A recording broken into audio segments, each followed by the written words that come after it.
selepas Ramadan, selepas Syawal, Zulqa'dah. Masih lagi terbuka untuk rumah-rumah yang dibuka. Kalaupun tidak menjadi sunnah, tetapi mengajak orang makan itu sunnah. Kegembiraan orang Islam ini dia berterusan. Di antara kegembiraan kita orang Islam ialah makan. Cumanya kegembiraan yang ditujukan oleh agama ini jangan melampau. Melampau tu kita makan sampai mendatangkan penyakit, ataupun kita makan sampai membazir. Tak boleh lah. Tapi kalau kita sekadar menjadikan makan itu sebagai gembira, tuan-tuan, kita tak perasan punya Allah Ta'ala ni, kegembiraan itu memang satu yang bukan dituntut, memang suatu yang dikurniakan oleh Allah Ta'ala. Maka kegembiraan di antaranya ialah dengan menghidang makanan. Saya tinggal di negara Arab, rupanya, tuan-tuan ingat lagi tak surah apa tu? Wa amma bi ni'mati rabbika fahadis. Adapun nikmat yang kamu dapat, kamu kena share lah. Boleh cerita. Bukan tujuan untuk nak berbangga-bangga, nak tunjuk, tak. Kan kadang-kadang kita gembira dapat anak, kita selfie lah. Tapi sampai jenazah pun dia selfie, tak payah. Itu melampau lah. Sampai beli stokin suadalah pun selfie, itu melampau. Tapi kalau sekadar kita share makan, kawan datang, kita hidang makan yang terbaik. Kalau orang Arab, style dia, kegembiraan dia tu manisan-manisan. Lepas tu negara Arab, dia punya kedai-kedai manisan, gula-gula dia memang laris. Mengandung dia share. Beli manisan, bagi penjiran-jiran. Saya pengalaman dapat anak yang pertama, kita budaya Melayu, bukan budaya Arab. Kita tak tahu budaya tu. Jadi bila saya baik dengan jiran-jiran, naik tangga, turun tangga, mesti tegur siapa punya. Tapi ketika mana saya mendapat anak yang pertama, saya tak bercerita dengan jiran-jiran.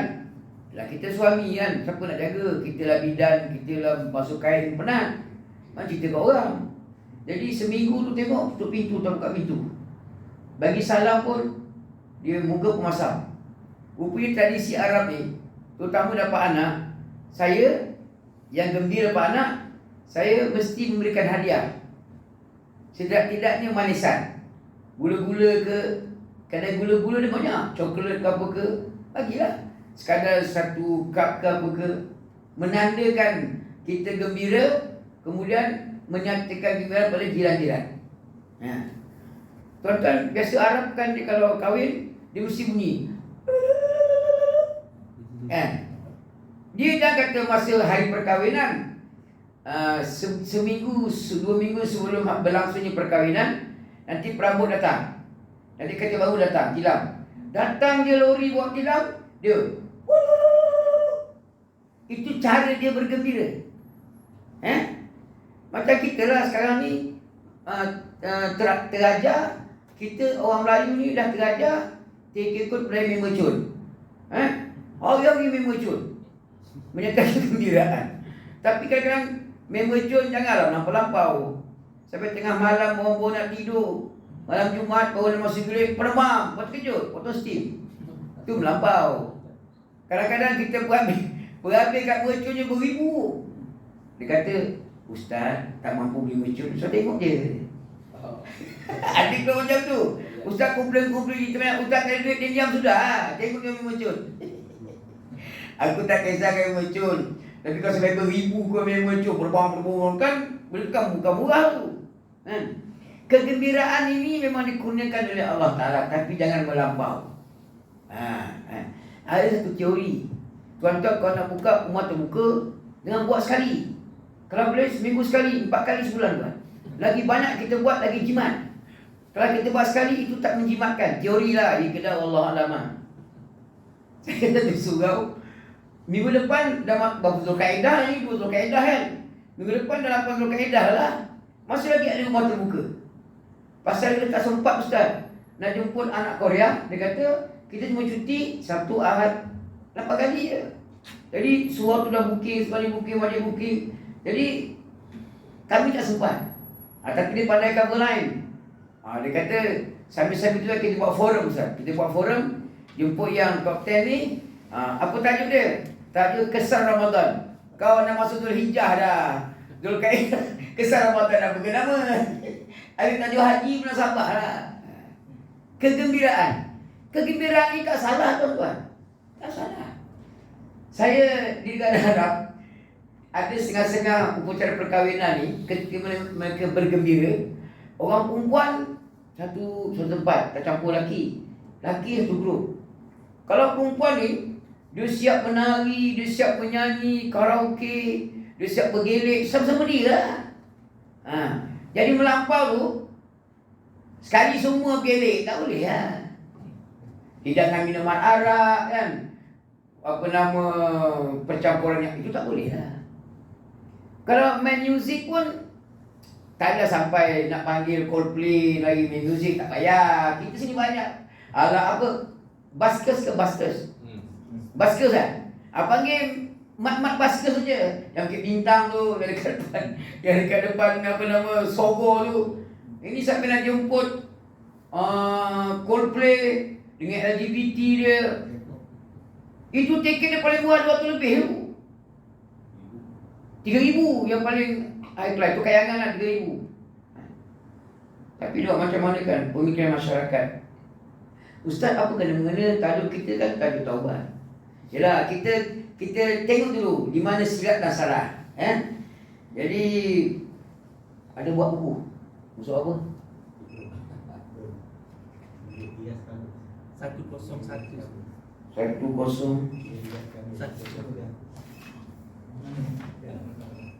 Pembagian manusia di akhirat. Tuan-tuan, kita ni kena faham tu benda Memang manusia ni pemikiran dia lebih kurang je. Tapi ada beza.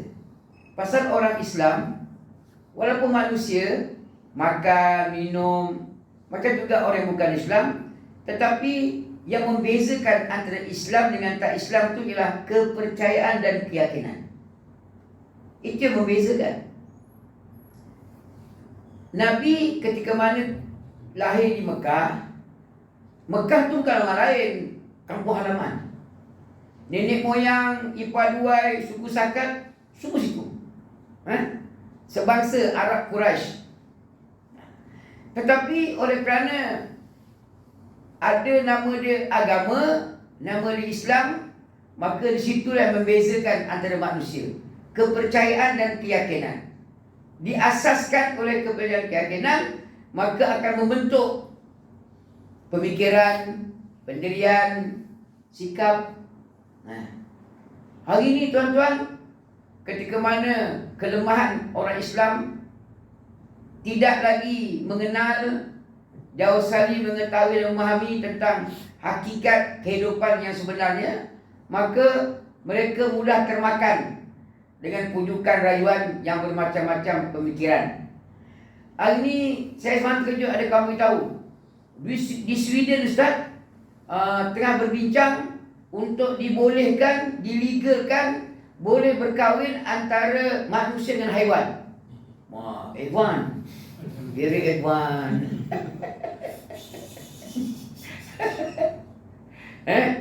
Hari ni kan ada nama dulu Jabariyah, apa lagi? Qadariyah kan. Sekarang ni dah tak ada lah benda tu. Sekarang ni liberal, plural.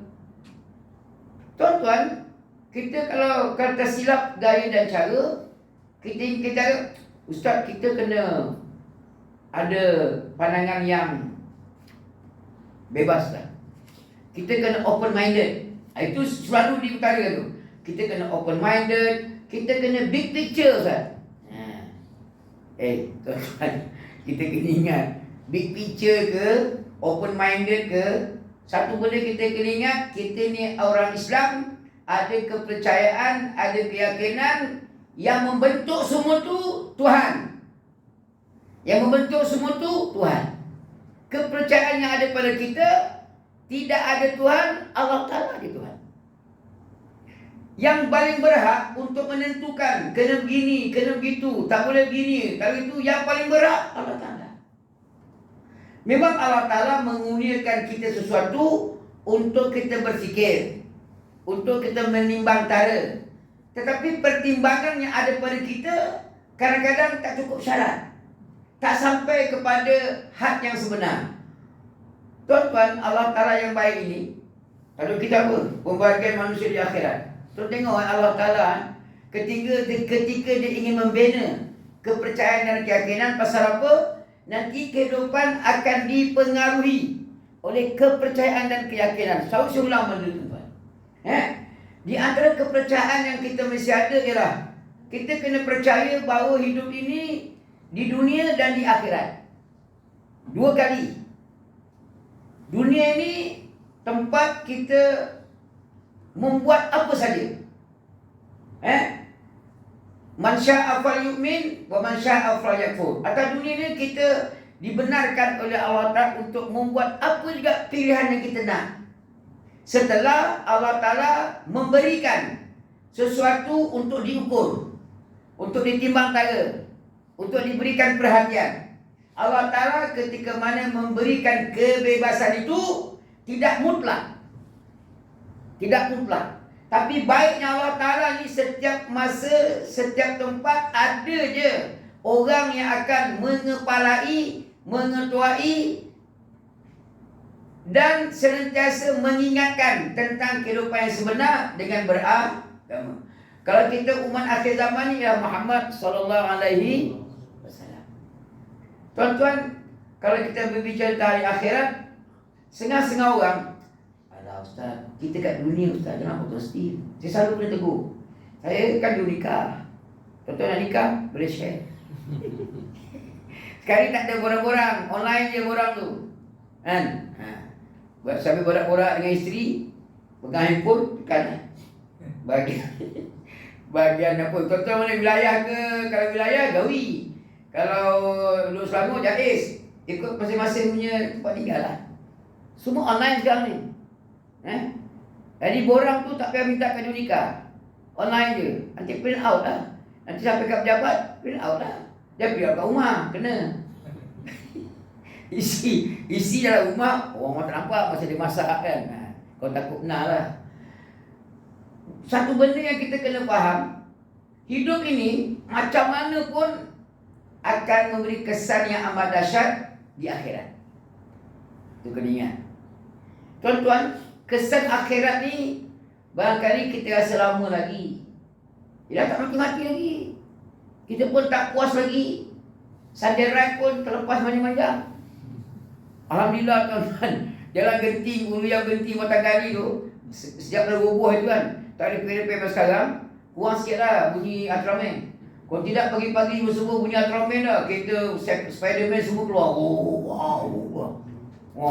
Sekarang ni Sandirai yang berbasikal bermak je. Pasal tak ada motor besar, tak ada ganggu lah. Kalau tidak, naik basikal semua ke tepi, semua takut kan. Sekarang ni yang main-main basikal semua ke tengah. Kesan hidup ni tuan-tuan, kita duduk atas dunia, belum akhir lagi. Kesan saya itu tak makan ubat 2 minggu. Kesan tak makan ubat 2 minggu, saya ingat nasihat. Kita okey lah, tak makan ubat 2 minggu.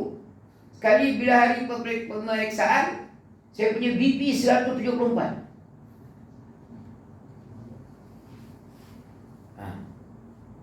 BP saya 174. Doktor kata, duduk pakcik, buat tenang. Jangan kalut-kalut dia. Jangan stres-stres. Apa pun nak stres, 174, biasalah. Kesan tu kesan. Apa telah kita hidup 20 tahun, 30 tahun, so tentu memberi kesan yang amat dahsyat di akhirat. Pembahagian manusia di akhirat, tuan-tuan, akhirat ni nama dia banyak. Hari akhirat, hari kiamat, banyak. Di antara nama-nama akhirat itu ialah Yaumul Arab, hari pembentangan. Kenapa namakan hari pembentangan? Nanti pada hari akhirat, semua manusia bermula daripada pertama Adam AS sampai yang terakhir akan dibentangkan depan Allah Ta'ala. Semasa dibentangkan semua manusia tu depan Allah Ta'ala, semua telanjang. semua berkaki ayam, semua tak bersunat. Tak sunat.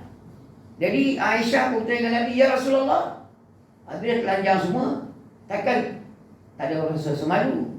Takkan aku tengok, engkau tak tengok?"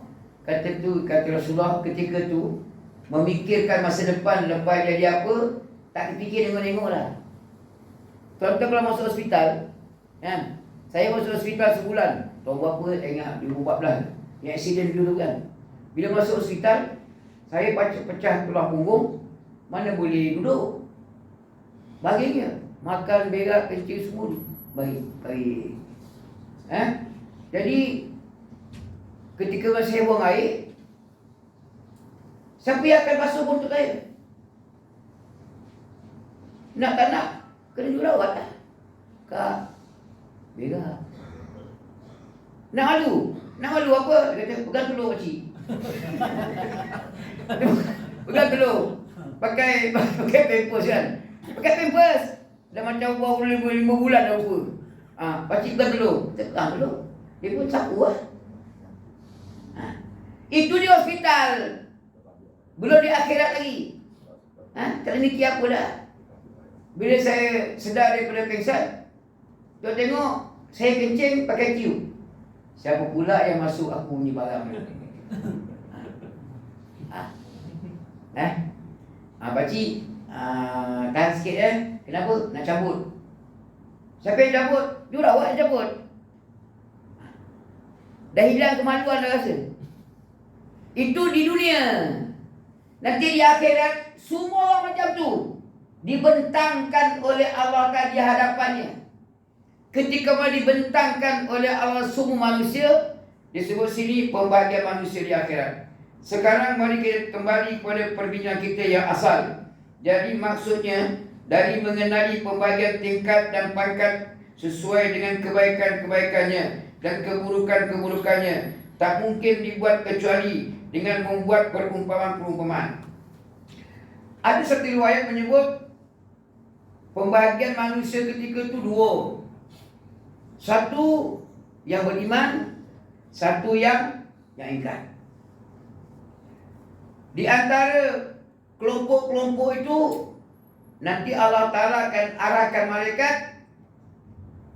Tanya wahai malaikat, tanya dengan diorang ni, siapa Tuhan mereka, apa yang dibuat atas dunia, siapa yang disembah. Semua orang menjawab, Allah. Allah lah Tuhan, siapa lagi?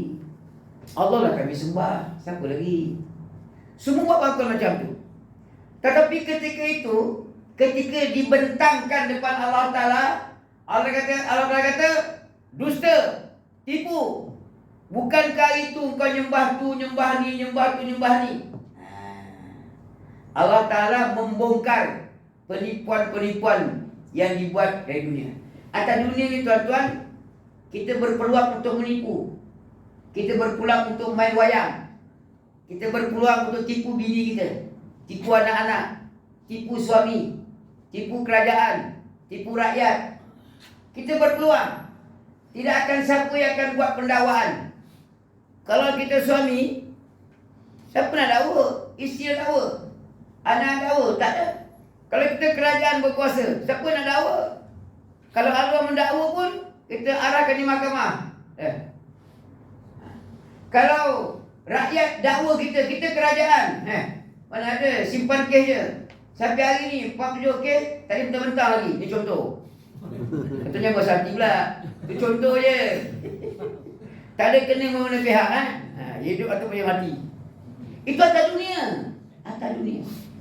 Tapi di akhirat, apa juga yang dibentangkan depan Allah Ta'ala, Allah Ta'ala akan mengadili, menghakimi. Masa tu pendakwa rakyat pun kena dakwa. Hakim yang biasa kat dunia menghakimkan suatu masalah, tapi di akhirat dia akan dihakimi oleh Allah Ta'ala. Sebab tu tuan-tuan, hari ni tuan-tuan saya nak sebut sikit pasal hari ni 2023. Besok lusa kita mati. Kita akan tinggalkan anak, cucu, cicit, Apa yang berlaku pada hari ini, tak payah tunggu 10 tahun akan datang. Besok kita panjang umur, murah rezeki, besok kita hidup. Hari ini sudah jadi satu sejarah. Saya sebut benda ni tuan-tuan, sejarah ini kita padam ke, kita bakar ke, kita sorok ke, kita manipulasi ke, kita spin ke, kita tukar ke, tipu ke, apa benda ke, tetapi ia tetap akan dibentangkan besok di akhirat. Saya sebut macam tu, kenapa tuan-tuan? Ni kebetulan kita dah mula semalam dah mula jemaah haji pertama pergi ke ni kan, ke Mekah . Rupanya tuan-tuan, kita ni orang Melayu, orang Islam, satu bangsa yang sangat terkenal seantero. Tapi sejarah tu dipadam. Yang dipaparkan, kita dipakai cawat, duk atas pokok, orang asli. Makan mentah-mentah, duduk dalam gua, tak pun bangun. Pasal yang menguasai sejarah itu ialah musuh kepada bangsa itu dan musuh kepada agama itu. Tuan-tuan, kesilapan kita yang mesti kita perbetulkan. Kita kena tengok balik sejarah hidup kita bangsa Melayu Islam ini. Tuan-tuan tahu tak? Rupanya kita ni bangsa Melayu, bangsa yang hebat. Tercatat dalam sejarah yang disorok, tak diwar-warkan, bangsa Melayu kurun ke-15 sudah pun terbukti berjaya ke Mekah menunaikan haji dengan menaiki kapal. Tuan-tuan, kalau orang Melayu tak cerdik, tak pandai, macam mana buat kapal? Takkan nak pergi haji sejauh 6 bulan perjalanan naik tongkang sampai Selat Melaka terbalik lah. Pergi Sungai Kelang, Telungkup, naik kapal. Dikatakan 300 lebih. Ada senarai menyebut sampai 300 penumpang yang naik kapal tu. Kalau kita orang Melayu tak pandai matematik, tak pandai mengira kompas, tak reti membaca astronomi, tengok bulan bintang semua sekali, macam mana boleh sampai ke Mekah menunaikan haji?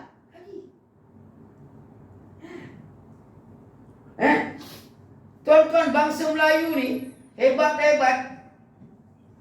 Mereka yang kaya-kaya naik kapal pergi ke Mekah. Mereka berjaya membeli tanah di sekeliling Kaabah tu. Sebahagian besar tanah di Kaabah tu dimiliki oleh orang Melayu. Ketika mereka berjaya membeli tanah-tanah itu lalu diwakafkan untuk orang Islam. Tetapi sejarah ini sengaja disorok supaya nampak Melayu itu bangang, pemalas, penipu. Memang tak nafi, ada dia malas, tapi bukan semua. Memang ada yang jahat, tapi tidak semua. Tapi sengaja je ditayang yang jahat-jahat. Kita tak biasa dengarkan Hang Tuah pergi haji, tak dengar. Tapi disimpan cerita Hang Tuah kalau pergi haji disambut oleh kerajaan Osmania. Kerajaan Osmania sangat rapat dengan tanah Melayu. Sejarah telah membuktikan yang disorok itu apa dia? Bagaimana ketika mana jemaah haji di bertanah Melayu, orang Melayu Islam pergi ke Mekah, di tengah jalan bertembung dengan tentera Portugis, kapal Portugis yang ingin datang ke tanah Melayu. Kita di Canang, Portugis datang nak cari rempah. Kan? Sejarah tu telah ditipu. Dijadikan satu silibus dalam pendidikan sejarah kita. Saya pada kecil hari itu, Portugis datang membangunkan Kota Melaka. Portugis datang membuka Raffles buka Pulau Pinang, Raffles buka Singapura, Francis Drake buka Pulau Pinang. Iya ke? Yang kita dapat maklumat itu, iyalah. Kalau kita jawab soalan, salah. Bukan Raffles yang buka Singapura, salah. Tak ada markah, kosong. Kalau kita salah, yang buka Pulau Pinang bukan Francis Drake, salah. Memang bukan dia orang yang buka. Sebelum Raffles jumpa Singapura, apa nama Singapura sebelum tu? Temasek. Sebelum Temasek, nama lain. Bunga Tanjung ke apa nama dia? Sebelum Raffles jumpa Singapura, orang Singapura dah berlambat-lambat Al-Qaeda itu berniaga. Sebelum Francis Light jumpa Pulau Pinang, dah lama dah Pulau Pinang tu ada. Francis Light datang, dia nak berjual tanam di Pulau Pinang, dia pajak dengan sudah-sudah. Tercatat tu, pajakan tu. Pajak. Tetapi kianat tak kianat Francis Light, dia tak bayar pajakan tu sampai hari ini. Boleh faham? Ini sejarah. Dan kita ditipu oleh sejarah. Siapa yang buka Kuala Lumpur? Yang Ahloi. Macamlah yang Ahloi tu. Sebelum yang Ahloi ada, lama dah ada Kuala Lumpur ni. Kenapa ini macam tu tuan-tuan? Pasal yang menguasai, yang mendominasi itu ialah orang yang bermusuh dengan Melayu, yang bermusuh dengan Islam. Kenapa mereka Portugis datang ke tanah Melayu? Mereka merasa hairan. Mereka ingat Islam itu hanya ada tanah Arab. Rupanya tersebar luas ke alam Melayu, Nusantara, Melayu Raya namanya. Daripada Indonesia melebar sampai Singapura, sampai ke Filipina, sampai ke Indochina, sampai ke Kampuchia, sampai ke Champa, Thailand. Sejarah itu memang sengaja tidak di-highlightkan. Biar nampak Melayu ni bangang, bodoh, bergantung harap dengan bangsa lain. Boleh faham? Saya ulang sekali lagi. Memang macam tu. Memang sengaja. Tuan-tuan, kerajaan Osmaniyah semasa mereka menjaga kota Kaabah dan Madinah, mereka tak membenarkan sebiji bangunan pun melebihi ketinggian Kaabah. Tak dibenarkan. Kerajaan Osmaniyah ketika mana menjaga urusan hidup masyarakat yang 3/4 dunia itu, membuka seluas pintu untuk orang Islam seluruh dunia datang berkunjung menunaikan haji di Mekah tanpa bayaran sesen pun, tanpa bayaran cukai visa sedikit pun. Tetapi ketika mana Osmaniyah dijatuhkan, Osmaniyah dirobohkan oleh Yahudi dan Nasrani yang berpakat dengan proksi orang Arab As-Saud, maka mereka telah memilik negarakan. Setahun setelah jatuhnya Osmaniyah, tidak boleh pergi haji.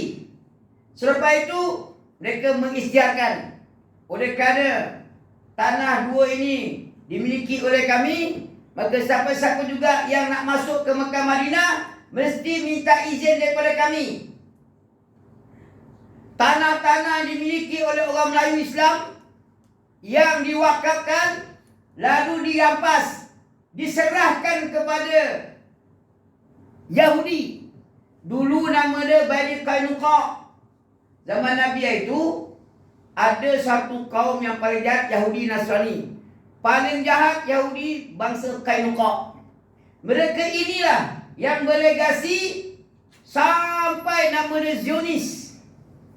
Ketika hari ini nama dia Yahudi, nama dia Israel. Ditambah kali keahlian dia dengan menjadikan orang Islam yang sebangsa Arab menjadi proksi. Dia ada pengkhianat dia. Ini sejarah yang sebut. Mekah asal usulnya dimiliki oleh orang Islam sedunia. Orang Melayu di tanah Melayu banyak mengajar di Masjid Mekah. Jadi ulama besar. Ni tuan-tuan yang tuan-tuan baca buku ni Baru Mazi ni. Ustaz tak beritahu ni Baru Mazi ni, Muhammad Idris Al-Marbawi ni, orang Lubu Merbau ni. Bukan orang Arab, orang Lubu Merbau. Tapi dia mengajar di Mekah. Al-Marbawi. Dia ada kamus Marbawi. Kalau budak-budak sekolah agama pondok terkenal tu, kamus Marbawi. Ini dia antara kitab yang dia terjemahkan. Dia ni tenaga pengajar di Masjid Mekah. Ketika mana Yahudi menjadikan proksi dia orang Arab Saud, maka dibunuh, maka tak dibenarkan lagi mereka mengajar. Tanah-tanah milik orang Melayu Islam dirampas, diberikan kepada Yahudi. Bukti dia Hilton Saudnya. Yahudi ya. Apa nama dia? Starbucks. Starbucks ni tuan-tuan, satu lambang. Di mana ada Starbucks, bermakna tempat itu sudah dicengkam. Bukan lagi diambil, dicengkam dengan kuku yang tajam. Starbucks sudah dimiliki. Sebab itu di Mekah, satu demi satu syiar-syiar orang Islam dipadam. Telaga Rasulullah atas bukit pun dengan kata pun dah tak dibenarkan untuk diziarah, dirobohkan. Dulu zaman saya, masa muda-muda dulu, masa pergi haji naik kapal daripada Mesir, terkenal nama dia Babu Salam, Bukit Ajiat. Bukit Ajiat tu memang ada rumah Melayu di situ. Rupanya Bukit Ajiat tu orang Melayu kita punya. Zaman dulu dia beli, memang diwakafkan Bukit Ajiat. Biasanya kalau Bukit Ajiat ni, dia masuk ke Mekah, mesti dia guna pintu Babu Salam. Tapi hari ni dah tak terkenal Babu Salam. Babul Fahad, Babul Hilton. Dah tukar lah sini, Babul Hilton. Tempat terkenal tu dah jadi tandas. Syiar-syiar rumah Khadijah, maktab Rasulullah, tempat-tempat terkenal Abu Bakar, Omar, semua dipadam. Diratakan. Bangunan terakhir yang mereka ingin ratakan ialah Makam Ibrahim. Makam Ibrahim itu kan depan Kaabah kan. Telah dilakukan beberapa kali percubaan untuk dicabut tu benda tu. Tapi takdir kalau tak tercabut. Walaupun menggunakan mesin yang amat hebat, tak tercabut. Dia ada alasan untuk pembangunan, untuk kemudahan, alasan dia lah. Tuan-tuan, hari ini banyak orang buat ulasan. Hari ini ketika mana kita ingin ke Kaabah, tidak lagi menjadi satu tempat ibadat yang menyeronokkan, hanya menjadi tempat untuk kita melancong. Hari ini Kaabah tidak lagi menjadi tempat untuk kita beribadat, tempat melancong. Kita lebih suka menengok menara jam. Bukanlah maksudnya bila ada menara jam yang tinggi itu kita kata haram tengok, tak. Tapi bagaimana perancangan Yahudi yang diwarisi daripada Kainuqa dan Surah itu telah berjaya mengalihkan pandangan dan pemikiran. Nabi pernah sebut tuan-tuan, di kota Mekah tidak dibenarkan bertembung dua agama. Tapi hari ini, oleh kerana yang mengasaskan Saudi itu di belakang dia ialah Yahudi, maka terbinanya kuil. Atas alasan oleh kerana pekerja ramai di Dubai orang bukan Islam, maka nak bina kuil. Kuil yang terbesar di dunia. Tuan-tuan, pemikiran liberal. Kita ingat Barat lah. Barat tu memang lah. Saudi telah berjaya membuat satu pemikiran yang liberal. Dia telah membina satu kuil. Nak kata kuil bukan kuil, nak kata masjid bukan masjid. Konon-kononnya oleh kerana Yahudi ni pun nakkan kebahagiaan, keselamatan, kesejahteraan, hidup yang selesa. Kristian pun sama juga, keselamatan, keharmonian. Islam sama juga. Jadi kita sama ni semua. Dia membuat satu tempat ibadat, bukan nama masjid, bukan nama kuil, bukan nama tokoh, tapi atas nama, itu kan sebut sekejap tentang agama Ibrahim. Kan? Sebut sekejap pasal agama Ibrahim. Itulah penyudah dia. Nak jadikan oleh kerana Nabi Ibrahim ni, daripada Nabi Ibrahim ni lah ada Yahudi, ada Kristian, ada orang Islam. Jadi kita kembali ke pangkadalan bersama dengan Nabi Ibrahim. Plural. Menyamakan alasan dia punca Nabi plural. Liberal. Tuan-tuan, liberal tak liberal Saudi ni, rupanya hari itu mereka merancang, Yahudi Zionis merancang ingin menjadikan pesta bola pada dunia Qatar itu untuk dikembangkan ke negara Arab. Kan masa sibuk orang panggil proses normalisasi. Untuk dinormalkan pemikiran orang Islam boleh menerima Yahudi, boleh menerima Nasrani, nak dinormalisasikan. Dan di antara normalisasi ketika itu nak dibawa masuk ke pahaman LGBT, seks yang bebas. Tapi alhamdulillah Qatar, negara yang agak berani sikit, tidak membenarkan walaupun lambang LGBT dibawa masuk, kan? Yang lagi dah. Tapi kalau dunia akan datang 2035 ke 2030 akan berlangsung di UAE ke di Saudi, ada dua. Liberalnya pemikiran Saudi hari ini, konsep-konsep yang liar. Itu kan pandang cerita dia, tuan. Manusia di akhirat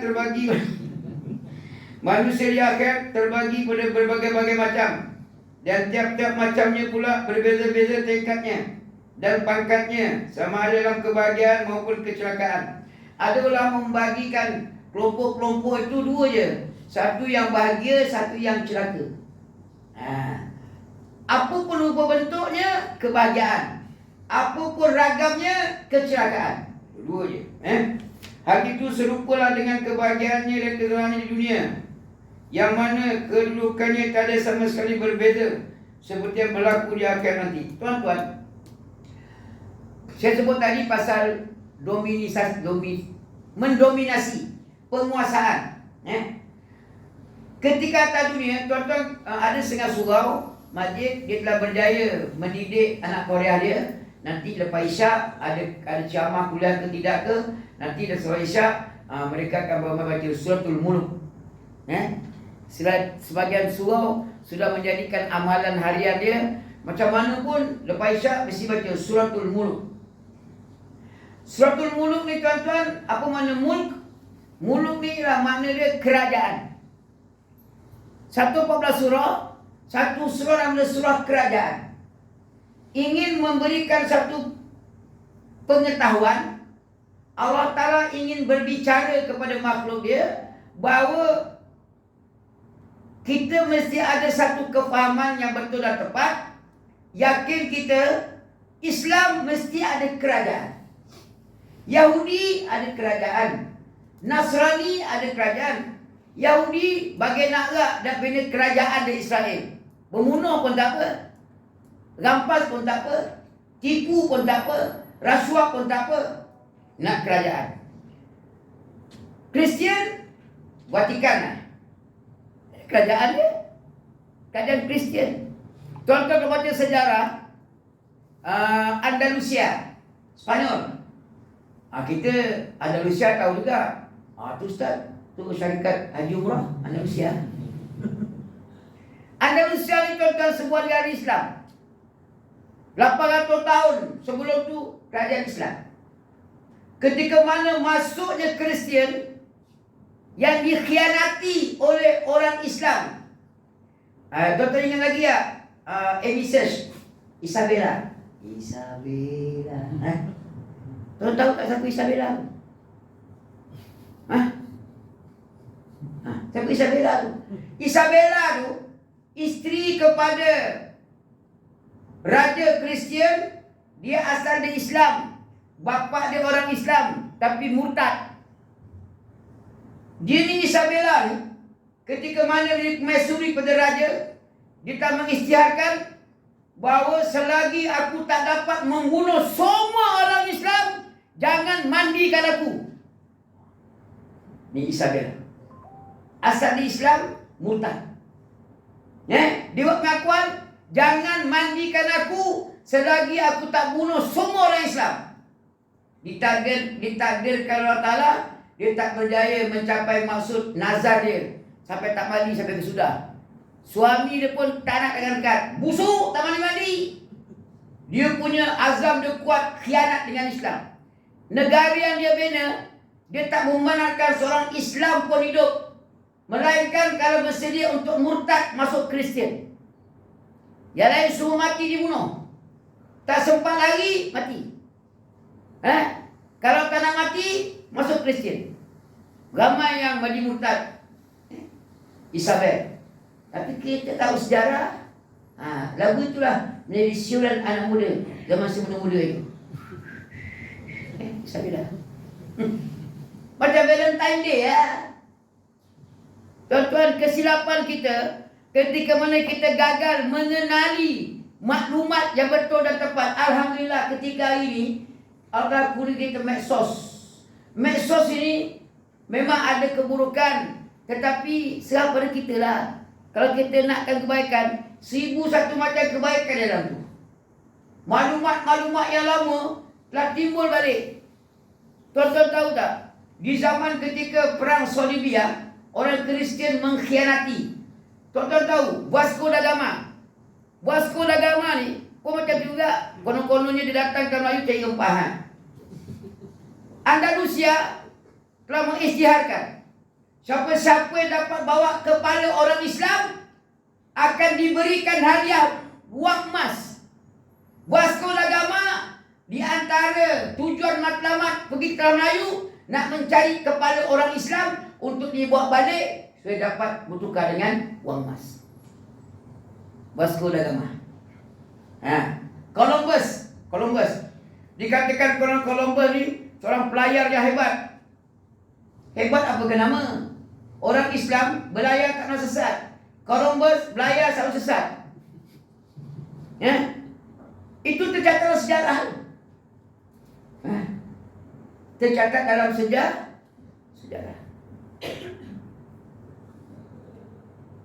Sejarah Red Indian yang kita dihidangkan dengan satu propaganda. Hai Chaparral. Tuan-tuan ada ke zaman Hai Chaparral? Saya sempat Hai Chaparral. Sempat umur berapa baru? Muda kan? Kalau umur 50 mesti sempatnya Hai Chaparral. Red Indian.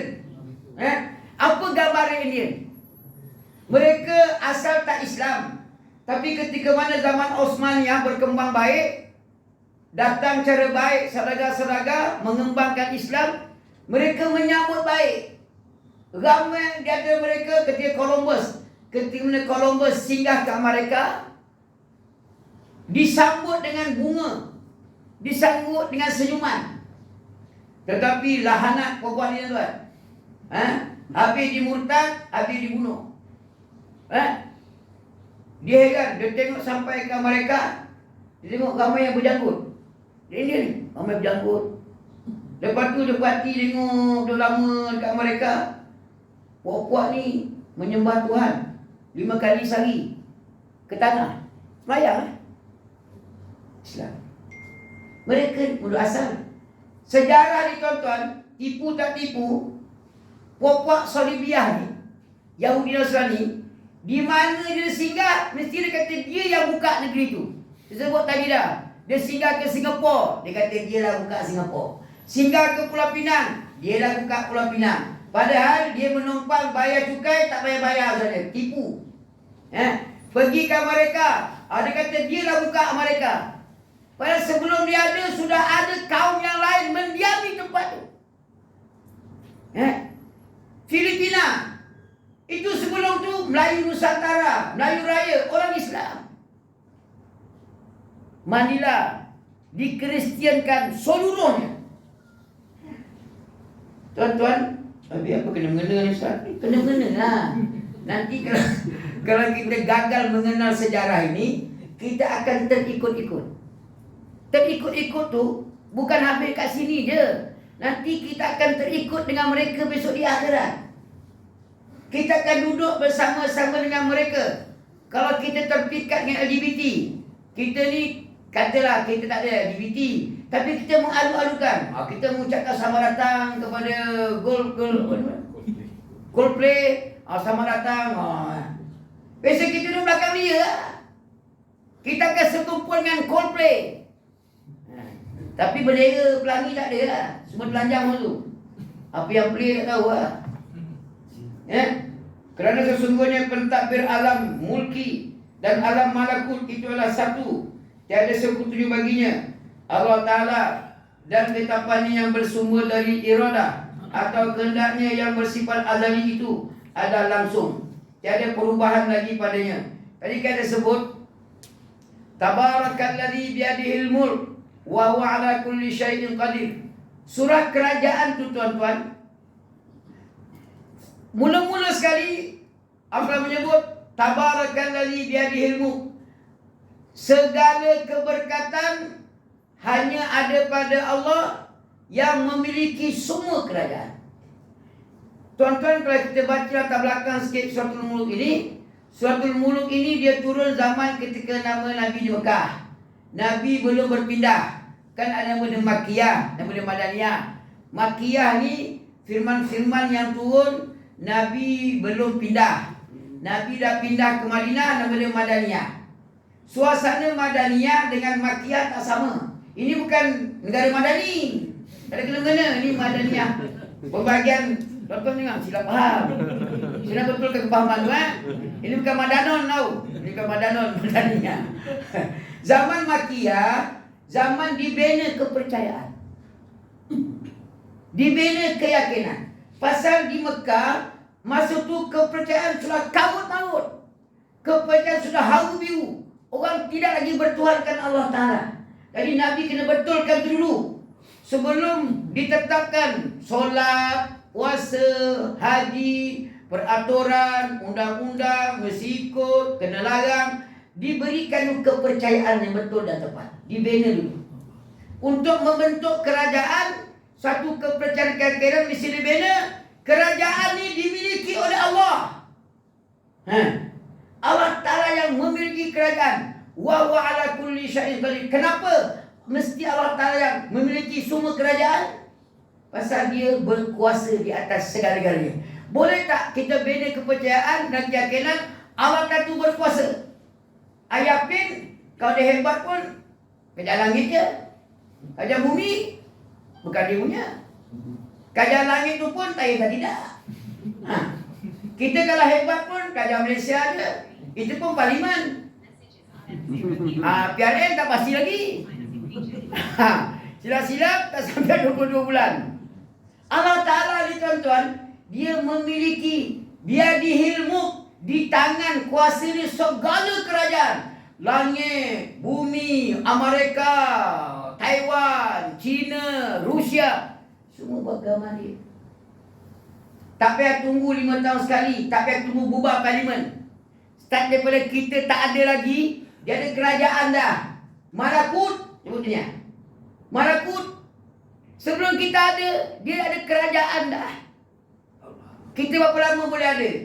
Besok lusa kita mati, tetap ada kerajaan Allah Ta'ala. Kita besok berlaku kiamat, habis runtuh semua. Malaikat pun mati, malaikat pun tak ada. Tinggal Allah Ta'ala saja. Selama ada orang kata 40 tahun. Yelah 40 tahun dunia, 40 tahun akhirat tak sama. Ketika tu semua tak ada dah. Malaikat yang cabut nyawa pun habis semua. Malaikat yang tiup sangkakala pun tak ada dah. Dia je tinggal. Macam mana tu Ustaz? Macam tu lah. Kita macam mana lagi? Tak ada soalan waktu. Hebat Allah Ta'ala ni tuan-tuan. Kita ni hebat macam mana pun, nanti datang 2-3 orang 5-5 tak datang, mampus kau. Itu je kan. Allah Ta'ala tak ada hal lah. Ribut taupan dia bagi lah Allah Ta'ala. Ini kita kena apa nama panas. Apa tu? Panas melampau. Suruh apa? Alah nak habis lah. Kalau kita panjang lah. Suruh apa? Suruh apa tu mau sengaja kita tu lah. Akan datang lah. Jadi yang penting tuan-tuan, kita ambillah peluang kita hidup ni. Memang tak nafi. Kita ni manusia tak sempurna. Yang sempurna hanya Allah Ta'ala. Tetapi jangan jadikan alasan tidak sempurna menjadi batu penghalang untuk kita bekerja keras, berusaha untuk mencari kebahagiaan. Apa tadi? Kebahagiaan dunia dan akhirat. Jangan jadikan batu penghalang. Kerana Allah Ta'ala senantiasa memberikan kita peluang, memberikan kita ruang untuk bekerja keras, menjadi manusia yang terbaik. Kata dia sebut mukadimah tadi, kami akan menyediakan kamu tempat yang paling canggih, paling baik, itu syurga. Wallahu a'lam. Yang baik Allah Ta'ala, tak baik pada saya, mohon ampun dan maaf.